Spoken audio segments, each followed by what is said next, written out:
Bienvenidos a Perspectiva Mundial. Soy Mariana Mejía y junto con Margarita Rojas estaremos aquí poniendo el foco esta semana en el primer encuentro entre el presidente colombiano Gustavo Petro y la mandataria interina de Venezuela, Delcy Rodríguez, que busca descongelar una relación estratégica puesta en pausa por cuenta tal vez de ese operativo estadounidense contra Nicolás Maduro en enero de este año y la tutela de la administración Trump sobre Caracas. Desde entonces, la crisis de seguridad en la frontera y los nuevos escenarios de desarrollo económico marcan la agenda que se definirá en las políticas de relaciones exteriores en la recta final del mandato de Gustavo Petro en Colombia.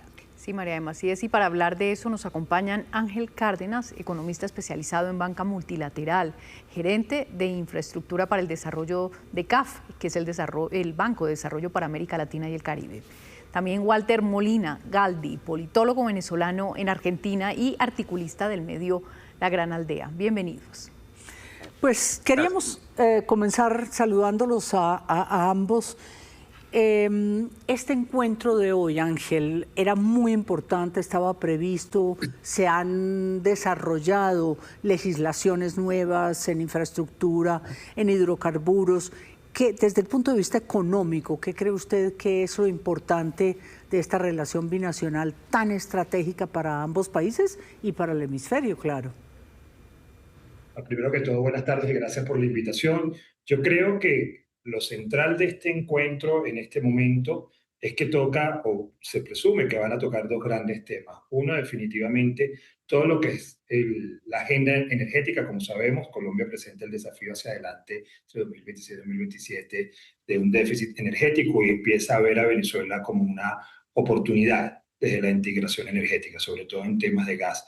Y el segundo, definitivamente, todo lo relacionado con lo que puede hacer este sistema de pagos que a partir de la semana pasada, con la licencia general de OFAC, se ha dado la corresponsabilidad al Banco Central y esto hace que la economía y sobre todo en la frontera fluya más rápido. Tenemos que recordar que esta es una economía que el año pasado cerró la frontera en algo alrededor un poco más de 1.100 millones de dólares, lejos de los 7.000 millones de dólares de su potencialidad, pero que va creciendo y que es fundamental para ambos países en ese tercer país, como siempre se le llama esa frontera colombo-venezolana. Claro. Y además, sin duda, yo quisiera preguntarle a Ángel, ¿encuentra Petro una Venezuela distinta, por supuesto, pero una Venezuela sorpresivamente muy atractiva en términos económicos, una Venezuela que todo el mundo está mirando en términos de oportunidades? ¿Es así? ¿Colombia qué puede ganar ahí? Yo creo que la ganancia es para ambos países. Yo creo que el hecho de que esto sea más allá de un comunicado tradicional, sino que hayan 183 personas hoy en Venezuela trabajando en mesas bilaterales, alrededor de 83 de Colombia y 100 de Venezuela en estos diferentes temas que mencionaba, ya es una clara métrica de que hay oportunidades. Y creo que las oportunidades son para ambos países. Venezuela, que está apuntando a incrementar su PIB este año a partir de inversiones tanto en el lado petrolero, gasífero y mineral, y por supuesto tratar de reactivar algunas de las otras cadenas, y una Colombia que, como siempre sabemos, en el mejor momento llegó a tener hasta 7.000 millones de dólares en intercambio comercial en la frontera. Si Venezuela crece, Colombia también va a crecer, y de nuevo el tema energético es fundamental. Si bien no es inmediata, de corto plazo es una de las apuestas más grandes de ambos países, pensar en cómo se pueden integrar energéticamente. Walter, si uno sabe, como hemos visto, esta es la primera visita de un mandatario de la región o cualquiera sea este mandatario a la presidenta interina y a este nuevo gobierno que está desde enero. La agenda política es enorme, la agenda de seguridad, la agenda fronteriza, las relaciones binacionales, y había gran expectativa, yo creo que de parte de Estados Unidos también, por cómo pueden salir estas primeras de cambio, aceptando que Delcy Rodríguez está de encargada. ¿Por cuánto tiempo? Es como la pregunta también. Sí, mira, bueno, para empezar, es bastante lógico que la primera reunión, el primer presidente que visite Venezuela luego de lo ocurrido el 3 de enero sea precisamente Gustavo Petro, por dos cosas fundamentales. Una, por la afinidad ideológica, ¿no? Ha sido aliado del chavismo históricamente, y dos, bueno, es Colombia, ¿no? Es el socio lógico de Venezuela, es el país con la mayor frontera del país, de Venezuela. Esto por un lado. Por el otro, hay grandes problemas en las fronteras, valga la redundancia, problemas de seguridad que deben resolver, que para Estados Unidos, de hecho, es muy importante este tema, todo de acuerdo a la nueva doctrina, o esta doctrina Monroe 2.0, y tratar de liberar cosas y tratar de atacar a todo lo que es narcoterrorismo, etcétera. Y sabemos lo que ocurre con miembros de la guerrilla colombiana prácticamente protegidos, ¿no? En Venezuela. Es decir, este es un tema importante y relevante, por eso está Diosdado Cabello, más allá de quién es este sujeto, que es ministro de Interior, y entiendo que también está el ministro de Defensa, que es nuevo, ¿no? Después de 10 años cambiaron al ministro de Defensa anterior, Vladimir Padrino López, y hoy es Gustavo González López, miembro o muy cercano a Delcy Rodríguez. Después, por supuesto, está lo económico, que creo que va a priori mucho más ligado a lo energético que a otro tipo de cuestiones económicas, porque, como bien dices, bueno, es algo bastante raro lo que ocurre en Venezuela. Es una presidenta de facto, Delcy Rodríguez, y bueno, por supuesto que eso no genera una estabilidad y tampoco una confianza muy grande para potenciales inversores en el país. Pero volviendo sobre la seguridad, Walter, claro, está Gustavo Petro acompañado por el comandante de las fuerzas militares, por su ministro de Defensa, y además en un día en el que Colombia está sorprendida por un ataque en Buenaventura y por acciones terroristas del ELN, en Buenaventura, no, en Cali, y por acciones terroristas del ELN en Cúcuta. Entonces, no sé, el tema del nuevo escenario, digamos, del tutelazgo de Estados Unidos en esta etapa, ¿facilitará o dificultará ese trabajo de darle seguridad a la frontera? No, sin duda alguna debería, no sé si la palabra es facilitarlo, pero es una exigencia de Estados Unidos. Repito, esto es fundamental para el tema de Estados Unidos, o fundamental en lo que tiene que ver con Venezuela y lo que tiene que ver también, por supuesto, con Colombia. Y repito, esta visita, además de todo lo que ya mencioné, de todo lo obvio, el por qué era lógica que fuese la primera, es precisamente para atacar este flagelo, que es un flagelo para los colombianos, es un flagelo para los venezolanos, igual, y también es un flagelo en general para toda la región. Durante muchos años, estos son informes más que conocidos, no hay que ahondar demasiado en ellos. De hecho, el año pasado salió un informe de inteligencia colombiana durante el gobierno de Gustavo Petro que dejaba claro cómo había miembros del ELN o disidencia de la FARC que estaban ni siquiera protegidos por el Estado venezolano, sino que trabajaban en conjunto con ellos. Había zonas, por ejemplo, del Táchira, que es el estado fronterizo principal con Colombia, donde prácticamente el ELN es el que manda. Hay lugares donde tienen campos donde ellos son los que tienen incluso casi que esclavos en Venezuela, ¿no? Es decir, tienen una presencia muy fuerte y eso hay que atacarlo. Y por supuesto tiene que ser un trabajo combinado entre Colombia y Venezuela, y yo creo que esto va a ser parte fundamental de lo que se está hablando. Más allá después de lo que vayan a comunicar es otra cosa, pero esto creo que es el foco principalísimo de esa reunión. Por supuesto, y Ángel, seguimos en ese anclaje político-comercial con Estados Unidos. ¿Puede ser esta una ventana de oportunidad? ¿Ustedes como banca multilateral lo ven así, el nuevo relacionamiento que se ha ido orientando hacia la seguridad, pero que ese Western Hemisphere nuevo en el lenguaje de Estados Unidos también puede incluir comercio y nos beneficiará a los dos? Sí, fíjate, Walter hablaba justamente de ese Monroe Doctrine 2.0. Yo iría más allá de la relación con Estados Unidos. Yo creo que hay que ver el anclaje geopolítico que puede jugar Venezuela hoy y varios de los países latinoamericanos. Cuando uno ve, y esto es bien sabido, las principales reservas de crudo con más de 300.000 millones de barriles, está entre la 10ª o 11ª de gas, con un potencial de certificarse probablemente entre los primeros 5, y también la posibilidad de yacimientos importantes de minerales críticos. Cuando uno ve esas tres variables y la ubicación geográfica de Venezuela en este nuevo mundo, que más que desglobalizarse, lo que está es reordenándose, Venezuela juega un papel fundamental, y juega un papel fundamental como un proveedor de recursos naturales claves que pueden impulsar las diferentes agendas de desarrollo económico.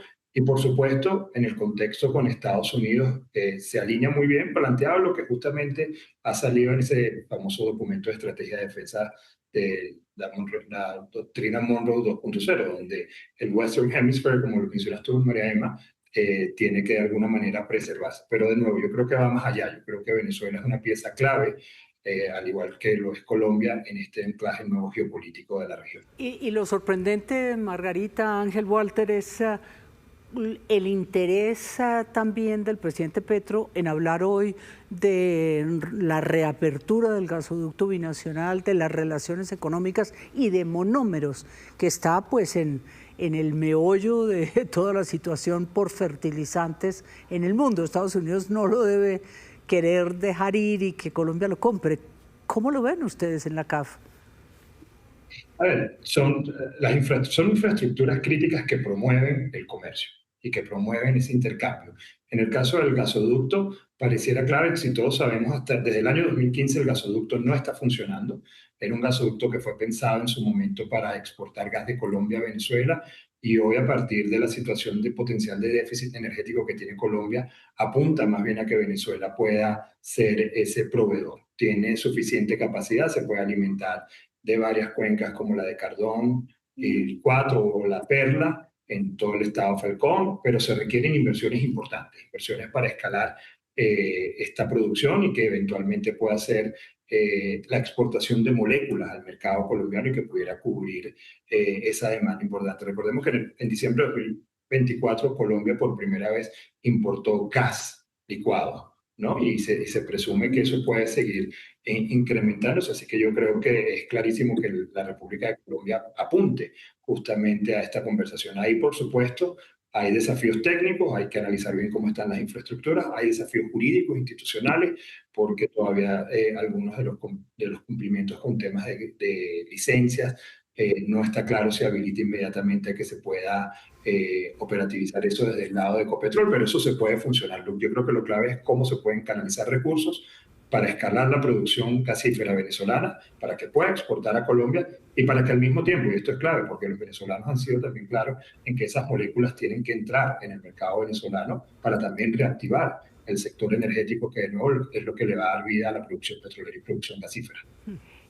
Desde el inicio de esta etapa pareciera que el rumbo económico ha estado mucho más claro que el tema político, y le quiero preguntar a Walter ahí porque Delcy Rodríguez pues ha encabezado todo un revolcón, ha movido y ha cambiado 17 ministros, ha detenido 3 empresarios importantes, pero aún vemos ahí a su lado a Diosdado Cabello, sentado junto a Gustavo Petro y al resto de la delegación. Entonces todavía no se sabe muy bien en qué terreno se pisa en materia política, en materia de derechos humanos. Hemos visto que todavía hay muchísimos reparos. De hecho, Petro lleva en su carpeta un pedido para que se libere a una veintena de colombianos que todavía son prisioneros políticos ahí. Hablemos un poco de ese escenario, que es como que no está muy claro para nadie, incluso a nivel interno en Venezuela, Walter. Sí, mira, bueno, diste en el clavo. Lo referente a lo económico creo que va a una velocidad muchísimo mayor que lo referente a lo político en general, y ni hablar de lo referente a los derechos humanos. Como bien dices, bueno, el presidente Petro llevó una lista de varios colombianos que siguen secuestrados en Venezuela.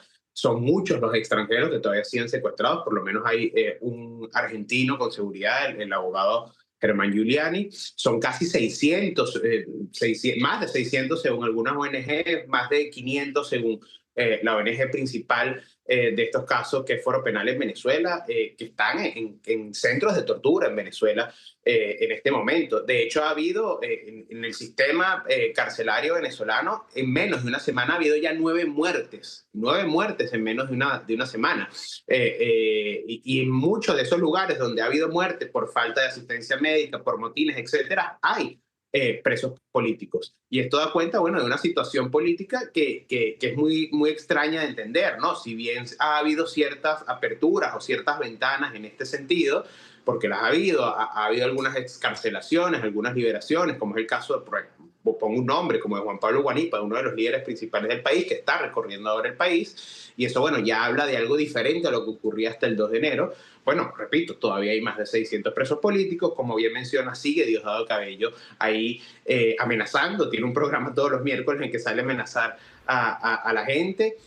La represión sigue, menor, pero sigue la represión. Y lo más importante todavía es que sigue un gobierno de facto. Esto no lo podemos perder de vista, más allá de que quizás Delcy está cumpliendo con algunas cosas que le exigen desde Washington. Este es un gobierno de facto. Nicolás Maduro no fue un presidente electo, fue un presidente que se robó las elecciones, así lo dijo. De hecho, el ex canciller colombiano lo reconoció por lo menos un par de años después casi, y Delcy viene de ese régimen que se robó unas elecciones. Por lo tanto, ella también es una persona que está ejerciendo el poder ilegalmente. Es decir, hasta que no hay un cronograma de un proceso electoral, hasta que María Corina Machado no pueda volver al país y un largo etcétera, estamos en una situación muy compleja también desde el punto de vista, por supuesto, político. Quería preguntarle a Ángel, tal vez un poco la visión de los dos. El ciudadano venezolano de todos los días, o la clase media, o inclusive el empresariado, ¿ya empieza a sentir, Ángel, algún beneficio de este cambio de régimen, de la legislación nueva, o apenas si se queda en infraestructuras y en ese futuro promisorio que puede tener ese sector en Venezuela, recuperar el petróleo y el gas y minerales raros, por supuesto? Yo creo que hay como dos segmentos. Yo creo que el sector privado está viendo un poco más rápido los resultados porque está siendo justamente parte de la conversación en estos cambios regulatorios que van a poder habilitar el flujo de inversiones.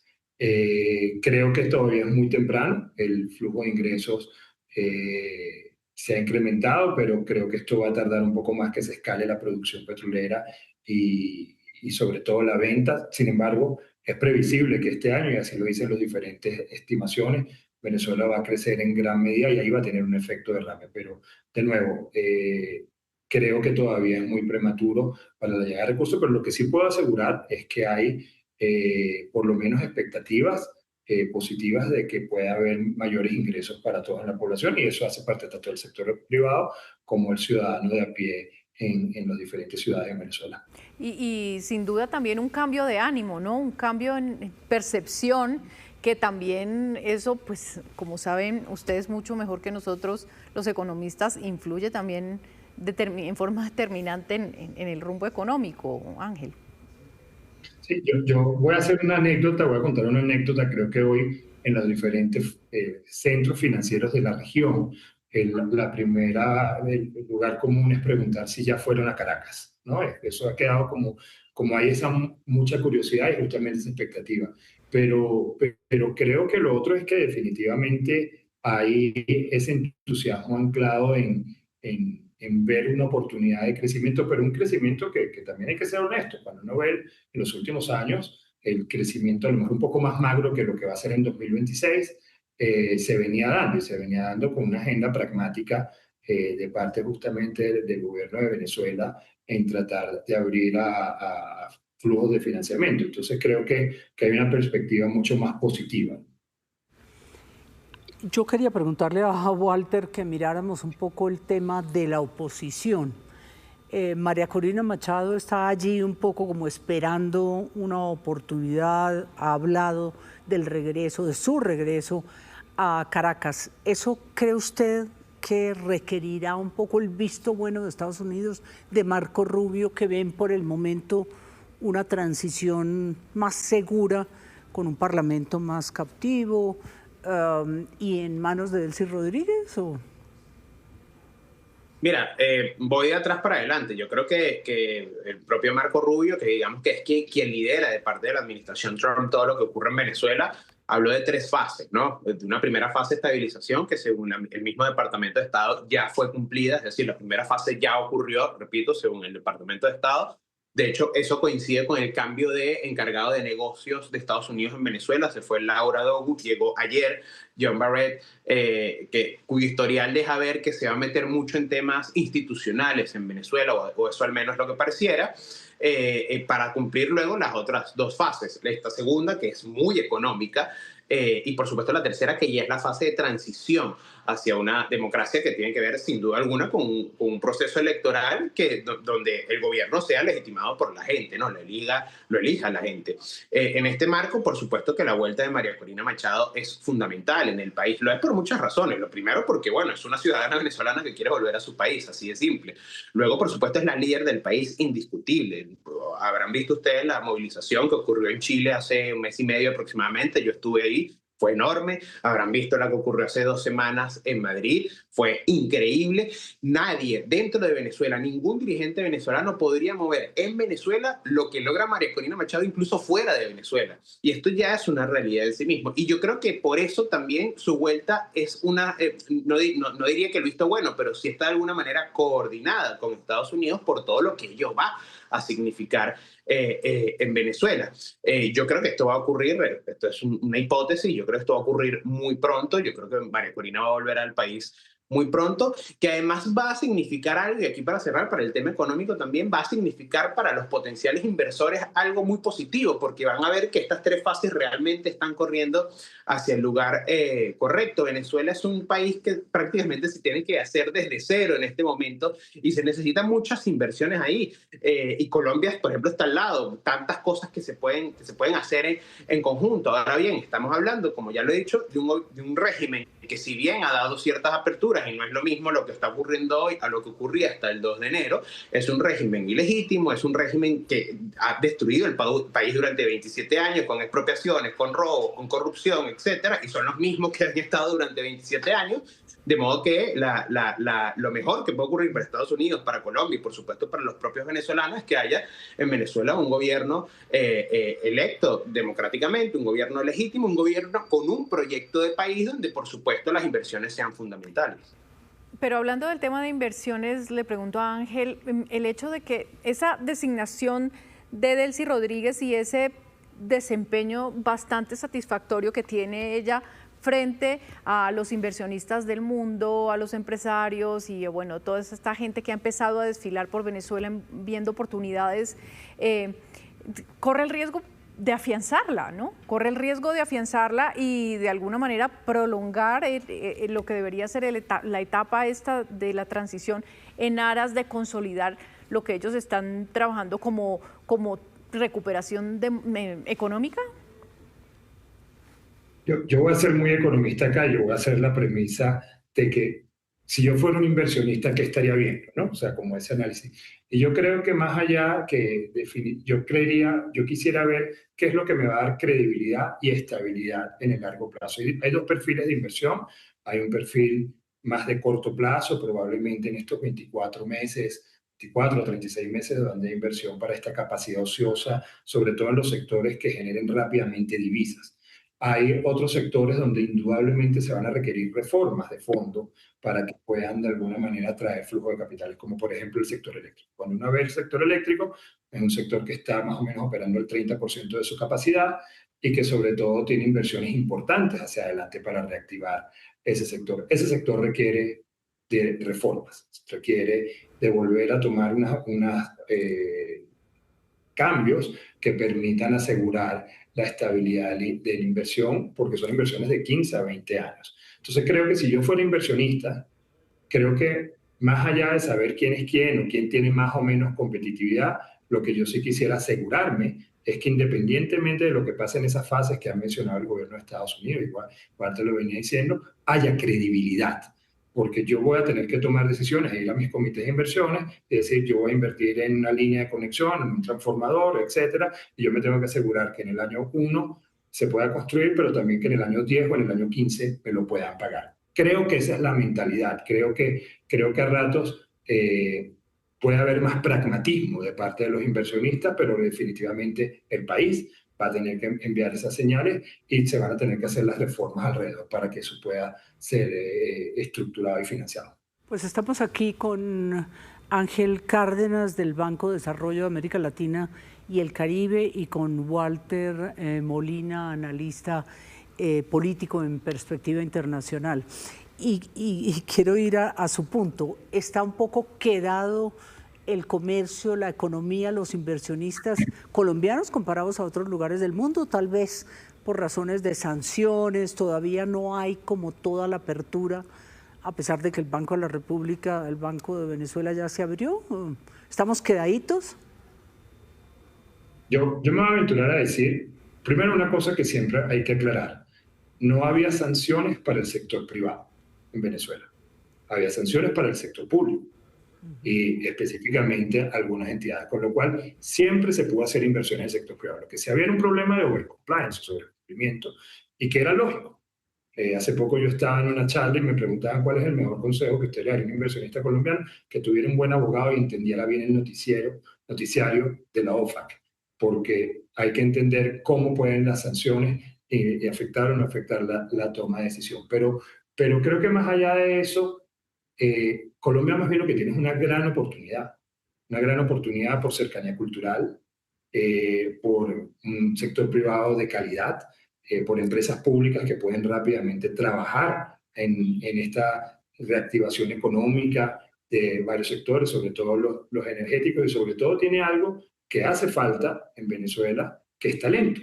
Talento no porque no lo haya, pero que para las demandas de inversiones que va a haber se va a requerir más y rápidamente, culturalmente se pueden conectar. Yo ahí mi mensaje es para el empresariado colombiano que piensen dos cosas. Uno, que esté muy atento en las oportunidades, y en eso CAF de hecho está tratando de trabajar para movilizar inclusive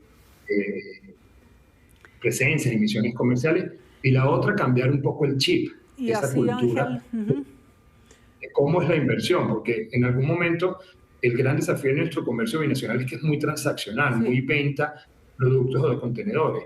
Lo que así, requieren esta nueva etapa de Venezuela es inversión de largo plazo. y así, Ángel, Walter, se refirieron los mandatarios al final de su visita del día de hoy de Petro a Caracas. De Colombia logramos la apertura de la frontera. Era un hecho antinatural mantener cerrada nuestra frontera en unas poblaciones acostumbradas al intercambio comercial, unas poblaciones acostumbradas a una movilidad intensa y que sin duda alguna significaba, bueno, la violación de sus derechos humanos. Nosotros en su momento agradecimos al presidente Petro haber dado este paso tan importante y que nos permitiera participar y formar parte de esta decisión histórica. El comercio binacional entre Colombia y Venezuela, producto de esas decisiones irracionales del gobierno de Colombia de entonces, cayó a unos niveles muy bajos. Comercio binacional que llegó a exhibir cifras de 7.000 millones de dólares de intercambio comercial, bajaron a 70 millones, 50 millones, y luego con la apertura hemos venido recuperando el comercio entre nuestros países y hoy podemos decir que incluso a pesar del bloqueo económico contra Venezuela, hemos llegado a tener el año pasado un comercio que asciende a los 1.200 millones de dólares. Es la construcción paulatina de nuestras relaciones comerciales como están acostumbrados nuestros pueblos. Y por ello me complace que hemos podido abordar en esta reunión la sustitución de importaciones, tanto de Venezuela como Colombia, de productos que se consiguen en nuestros países. No tiene sentido que Colombia o Venezuela miren hacia otras latitudes, otro hemisferio, lo que podemos conseguir en nuestros territorios. Pensar como si somos un solo pueblo, un solo país que se reconecta y se reencuentra para el intercambio, el desarrollo comercial basado en las potencialidades productivas de nuestros sectores, tanto en Colombia como en Venezuela. Pues teníamos ahí una parte de lo que fue las conclusiones de ambos presidentes y el tono ya muestra una relación y un encuentro armonioso en todas las áreas, como comercio, seguridad y muchos otros, turismo, del cual no hemos hablado. ¿Cuál es un primer análisis, Walter, así como de lo que puede ser este encuentro y la construcción que se puede dar para la recta final del gobierno de Gustavo Petro y para este proceso de un nuevo mandatario aquí y una transición democrática en un futuro? Mira, lo primero mencionar, yo sé que ustedes lo saben, pero lo quiero dejar claro, quien cerró las fronteras en su momento fue Nicolás Maduro, ¿no? Porque decía que fue el gobierno anterior colombiano, pero fue decisión de Nicolás Maduro. Dicho esto, sabíamos, como hemos dicho durante todo el programa, ellos iban a enfocar todas sus declaraciones con respecto a lo económico, que es lo que más le importa, por supuesto, a la gente. Estoy muy seguro que lo económico fue lo segundo de lo que hablaron, porque lo primero, sin duda alguna, tiene que ver con lo referente a la seguridad, con lo que ocurre en la frontera, con el ELN, con la FARC, etc. Pero dicho esto, yo creo que al final realmente la apertura económica en Venezuela va a repercutir muy importantemente en Colombia. Recordemos, solo por poner un ejemplo, en Venezuela muchas de las cosas que se consumían o que se consumen, Ángel lo podría explicar mejor, venían de Irán, ¿no? Eran productos importados de Irán. Eso va a disminuir, sino es que se va a acabar por completo por obvias razones, por todo lo que ya hemos comentado, la doctrina Monroe, la situación misma con Irán, ¿no? Entonces, bueno, es un mercado que ya incluso con esas importaciones quedaba muy vacío, o sea, era mucho lo que había que hacer si no se hacía.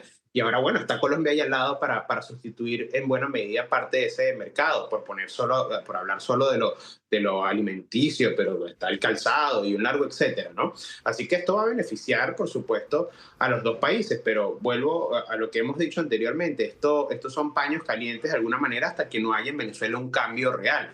Esto creo que Gustavo Petro lo va a poder usar, por supuesto, más en la narrativa que en otras cosas, por lo que le queda de gobierno, pero yo creo que un nuevo gobierno, sea quien sea que gane la presidencia en Colombia, va a tener en Venezuela un aliado fundamental para mejorar a su vez la economía colombiana. Gracias, Walter. Exactamente, usted menciona algo importante, Walter, probablemente haya primero un cambio de gobierno en Colombia con las elecciones y los plazos pues previstos constitucionalmente que en Venezuela. Le quiero preguntar a Ángel una muy breve conclusión de lo que hemos escuchado de Delcy Rodríguez, pero de este encuentro y del hecho mismo de una vocación y de una voluntad de avanzar juntos en este nuevo escenario. Creo que lo positivo es que esto pareciera ser más que un comunicado, ¿no? O sea, fue muy concreto el tema del comercio, el tema del gas, que no lo dice ahí, pero es lo que reportaron temprano, y creo que también hay la posibilidad, a partir de algunos instrumentos binacionales que se fueron construyendo en estos últimos años, como el MOU del norte de Santander y Táchira y Zulia, donde se identificaban proyectos concretos, inclusive de vialidad y de logística, que puedan abordarse. Creo que eso es lo fundamental, pero por supuesto siempre manejando la expectativa. Estos son inversiones y procesos que tardan tiempo, que creo que estamos claros que la economía está anticipando un poco los ciclos políticos, pero que va a tardar tiempo, pero creo que es más que un comunicado. Son 200 personas que hoy estaban conversando en Caracas, y eso es una buena noticia, sobre todo para los ciudadanos de ambos lados de la frontera, que son los que viven el día a día ese comercio y esa integración. Pues muchas gracias a los dos, Walter Molina y Ángel Cárdenas, por acompañarnos aquí en Perspectiva Mundial. Y gracias también a ustedes, quienes nos siguen a través de Noticias Caracol en vivo, pero a través de nuestras plataformas digitales. Los esperamos dentro de 8 días en esta cita de todos los viernes a las 8 de la noche con los temas que hacen noticia en la agenda internacional. Hasta luego.